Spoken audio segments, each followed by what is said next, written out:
Welcome to another Spiritu release. We produce meaningful stories and audiobooks for all ages. Visit spiritu.io for more.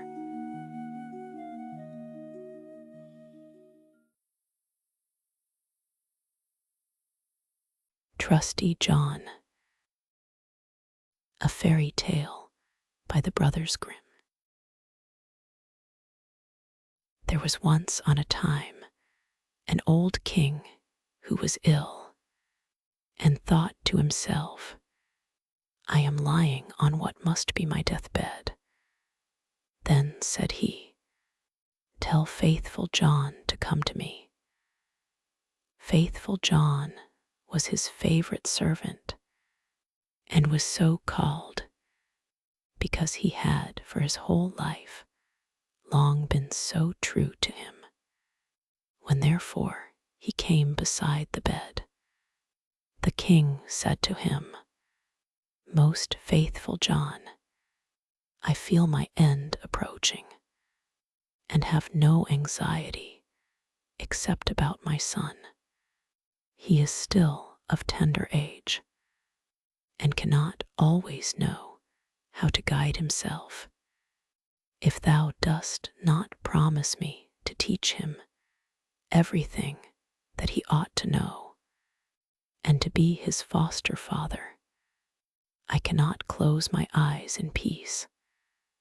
Then answered Faithful John, "I will not forsake him and will serve him with fidelity, even if it should cost me my life."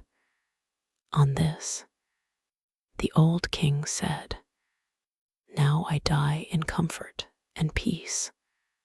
Then he added, "After my death, thou shalt show him the whole castle, all the chambers, halls, and vaults, and all the treasures which lie therein, but the last chamber in the long gallery, in which is the picture of the princess of the golden dwelling, shalt thou not show.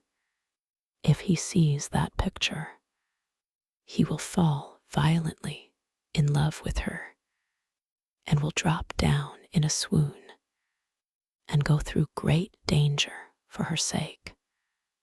Therefore thou must preserve him from that." And when Faithful John had once more given his promise to the old king about this, the king said no more, but laid his head on his pillow and died.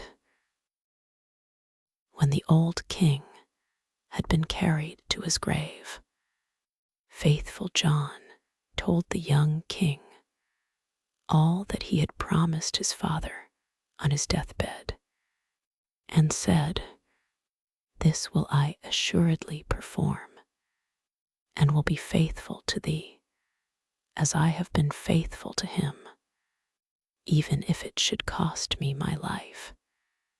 When the mourning was over, Faithful John said to him, "It is now time that thou shouldst see thine inheritance.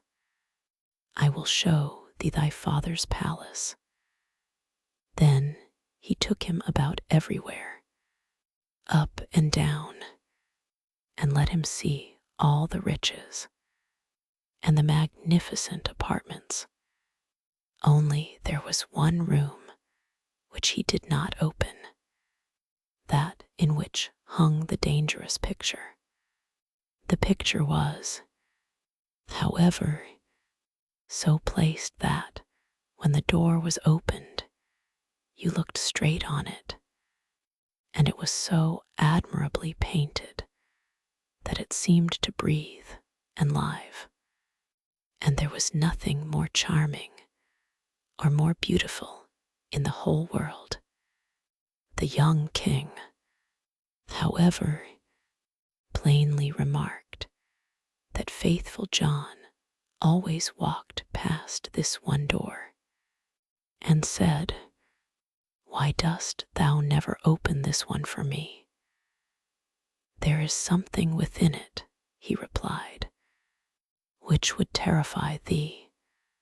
But the king answered, "I have seen all the palace, and I will know what is in this room also." And he went and tried to break open the door by force. Then faithful John held him back and said, "I promised thy father before his death that thou shouldst not see that which is in this chamber. It might bring the greatest misfortune on thee and on me." "Ah, no," replied the young king. "If I do not go in, it will be my certain destruction. I should have no rest day or night until I had seen it with my own eyes. I shall not leave the place now until thou hast unlocked the door." Then faithful John saw that there was no help for it now, and with a heavy heart and many sighs, sought out the key from the great bunch. When he had opened the door, he went in first and thought by standing before him he could hide the portrait so that the king should not see it in front of him. But what availed that? The king stood on tiptoe and saw it over his shoulder, and when he saw the portrait of the maiden, which was so magnificent and shone with gold and precious stones, he fell fainting to the ground. Faithful John took him up, carried him to his bed, and sorrowfully thought, "The misfortune has befallen us. Lord God, what will be the end of it?" Then he strengthened him with wine until he came to himself again. The first words the king said were, The beautiful portrait. Whose is it?" "That is the princess of the golden dwelling," answered faithful John. Then the king continued, "My love for her is so great that if all the leaves on all the trees were tongues, they could not declare it. I will give my life to win her. Thou art my most faithful John. Thou must help me." The faithful servant considered within himself for a long time how to set about the matter, for it was difficult even to obtain a sight of the king's daughter. At length he thought of a way, and said to the king, "Everything which she has about her is of gold tables, chairs, dishes, glasses, bowls, and household furniture. Among thy treasures are 5 tons of gold. Let one of the goldsmiths of the kingdom work these up into all manner of vessels and utensils, into all kinds of birds, wild beasts, and strange animals, such as may please her, and we will go there with them and try our luck." The king ordered all the goldsmiths to be brought to him, and they had to work night and day, until at last the most splendid things were prepared. When everything was stowed on board a ship, faithful John put on the dress of a merchant, and the king was forced to do the same in order to make himself quite unrecognizable. Then they sailed across the sea and sailed on until they came to the town wherein dwelt the princess of the golden dwelling. Faithful John bade the king stay behind on the ship and wait for him. "Perhaps I shall bring the princess with me," said he. "Therefore see that everything is in order. Have the golden vessels set out and the whole ship decorated." Then he gathered together in his apron all kinds of gold things, went on shore, and walked straight to the royal palace. When he entered the courtyard of the palace, a beautiful girl was standing there by the well, with 2 golden buckets in her hand, drawing water with them. And when she was just turning round to carry away the sparkling water, she saw the stranger and asked who he was. So he answered, "I am a merchant," and opened his apron and let her look in. Then she cried, "So, what beautiful gold things!" and put her pails down and looked at the golden wares one after the other. Then said the girl, "The princess must see these. She has such great pleasure in golden things that she will buy all you have." She took him by the hand and led him upstairs, for she was the waiting maid. When the king's daughter saw the wares, she was quite delighted and said, "They are so beautifully worked that I will buy them all of thee." But faithful John said, "I am only the servant of a rich merchant. The things I have here are not to be compared with those my master has in his ship. They are the most beautiful and valuable things that have ever been made in gold." She wanted to have everything brought to her there, but he said, "There are so many of them that it would take a great many days to do that, and so many rooms would be required to exhibit them, that your house is not big enough." Then her curiosity and longing were still more excited, until at last she said, "Conduct me to the ship. I will go there myself and behold the treasures of thine master." On this faithful John was quite delighted and led her to the ship, and when the king saw her, he perceived that her beauty was even greater than the picture had represented it to be, and thought no other than that his heart would burst in twain. Then she got into the ship, and the king led her within. Faithful John, however, remained behind with the pilot and ordered the ship to be pushed off, saying, "Set all sail till it fly like a bird in air."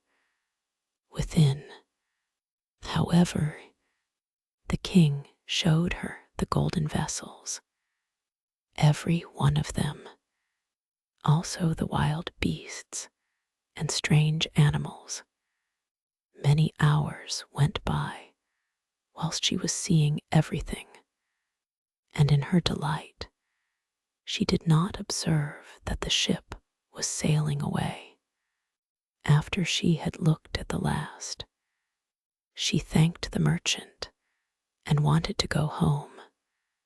But when she came to the side of the ship, she saw that it was on the deep sea far from land, and hurrying onwards with all sails set.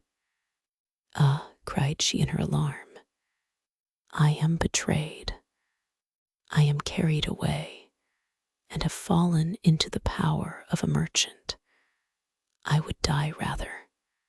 The king, however, seized her hand and said, "I am not a merchant.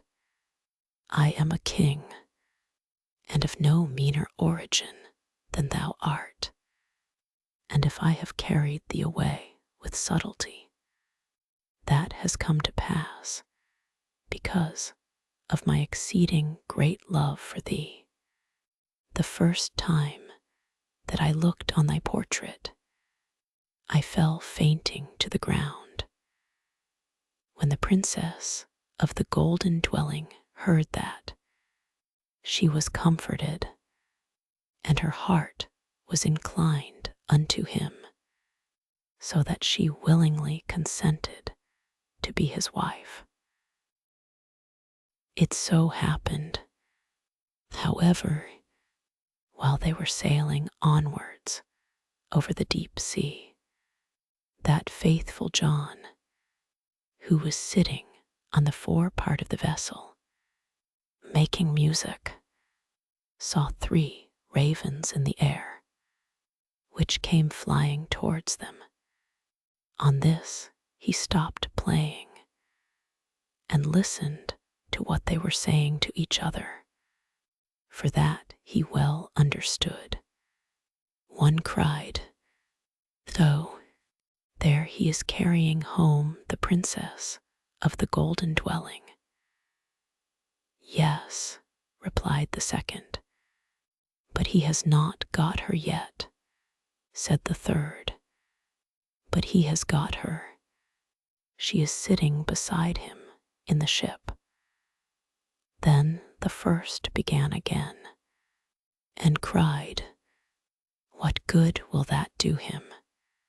When they reach land, a chestnut horse will leap forward to meet him, and the prince will want to mount it. But if he does that, it will run away with him and rise up into the air with him, and he will never see his maiden more." Spake the second, "But is there no escape?" "Oh, yes, if anyone else gets on it swiftly and takes out the pistol, which must be in its holster, and shoots the horse dead with it, the young king is saved. But who knows that? And whosoever does know it, and tells it to him, will be turned to stone from the toe to the knee." Then said the second, "I know more than that. Even if the horse be killed, the young king will still not keep his bride. When they go into the castle together, a wrought bridal garment will be lying there in a dish, and looking as if it were woven of gold and silver. It is, however, nothing but sulphur and pitch, and if he put it on, it will burn him to the very bone and marrow." Said the third, "Is there no escape at all?" "Oh, yes," replied the second. "If anyone with gloves on seizes the garment and throws it into the fire and burns it, the young king will be saved. But what avails that? Whosoever knows it and tells it to him, half his body will become stone from the knee to the heart." Then said the third, "I know still more. Even if the bridal garment be burnt, the young king will still not have his bride. After the wedding, when the dancing begins and the young queen is dancing, she will suddenly turn pale and fall down as if dead. And if someone does not lift her up and draw 3 drops of blood from her right breast and spit them out again, she will die. But if anyone who knows that were to declare it, he would become stone from the crown of his head to the sole of his foot. When the ravens had spoken of this together, they flew onwards, and faithful John had well understood everything. But from that time forth he became quiet and sad, for if he concealed what he had heard from his master, the latter would be unfortunate, and if he discovered it to him, he himself must sacrifice his life. At length, however, he said to himself, I will save my master, even if it bring destruction on myself. When therefore they came to shore, all happened as had been foretold by the ravens, and a magnificent chestnut horse sprang forward. Good, said the king, he shall carry me to my palace, and was about to mount it when faithful John got before him, jumped quickly on it, drew the pistol out of the holster, and shot the horse. Then the other attendants of the king, who after all were not very fond of faithful John, cried, how shameful to kill the beautiful animal.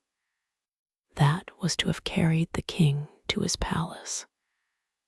But the king said, hold your peace and leave him alone. He is my most faithful John. Who knows what may be the good of that?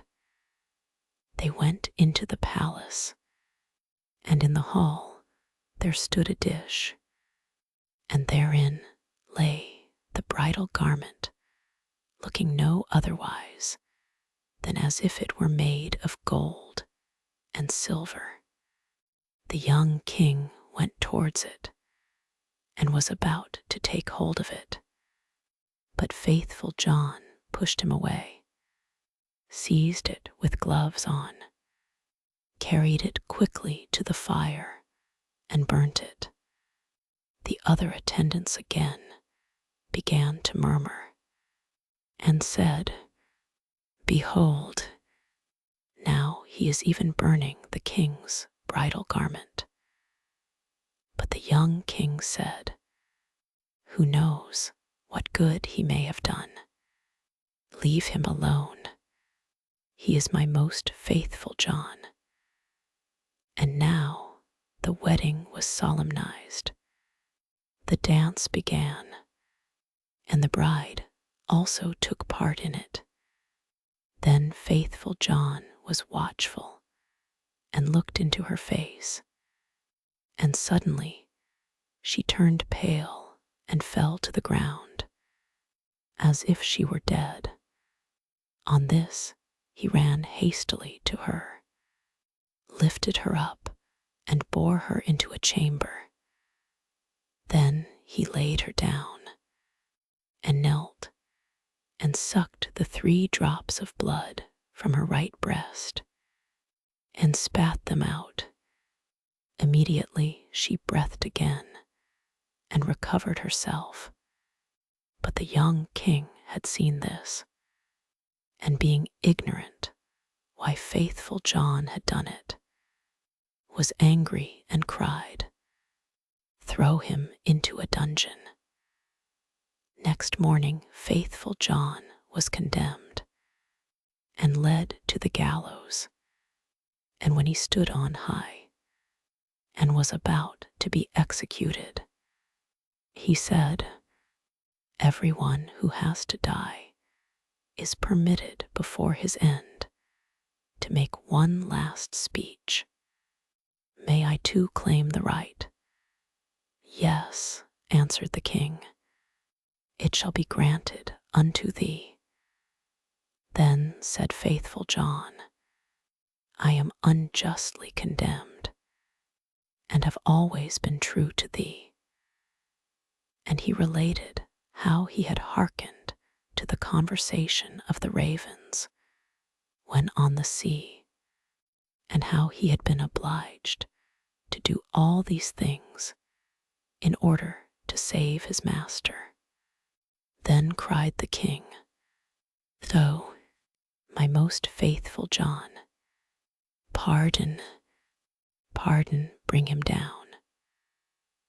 But as faithful John spoke the last word, he had fallen down lifeless and become a stone. Thereupon the king and the queen suffered great anguish, and the king said, How ill I have requited great fidelity," and ordered the stone figure to be taken up and placed in his bedroom beside his bed. And as often as he looked on it, he wept and said, If I could bring thee to life again, my most faithful John." Some time passed, and the queen bore twins, 2 sons who grew fast and were her delight. Once when the queen was at church, and the 2 children were sitting playing beside their father, the latter, full of grief again, looked at the stone figure, sighed, and said, If I could but bring thee to life again, my most faithful John." Then the stone began to speak and said, "Thou canst bring me to life again if thou wilt use for that purpose what is dearest to thee." Then cried the king, "I will give everything I have in the world for thee." The stone continued, "If thou will cut off the heads of thy 2 children with thine own hand, and sprinkle me with their blood, I shall be restored to life." The king was terrified when he heard that he himself must kill his dearest children, but he thought of faithful John's great fidelity, and how he had died for him, drew his sword, and with his own hand cut off the children's heads. And when he had smeared the stone with their blood, life returned to it, and faithful John stood once more safe and healthy before him.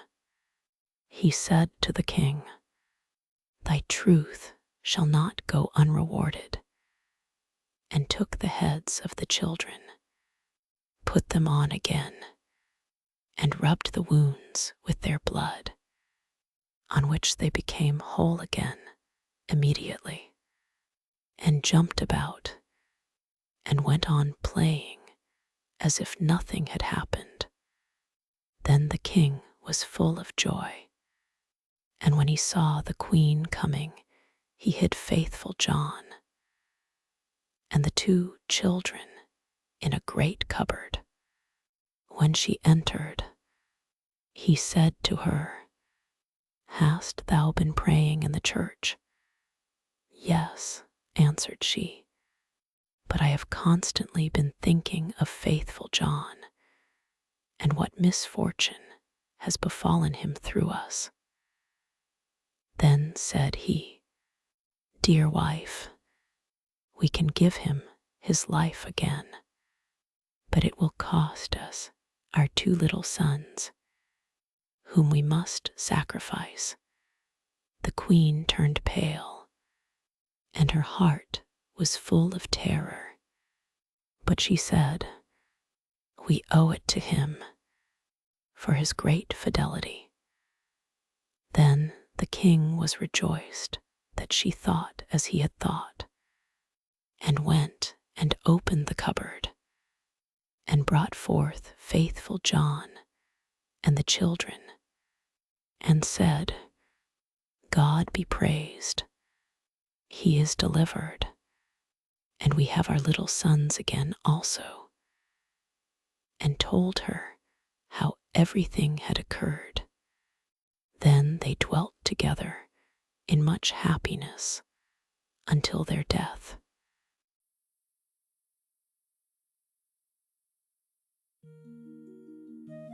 We hope you enjoyed this Spiritu release. Find us on spiritu.io for more meaningful stories and audiobooks.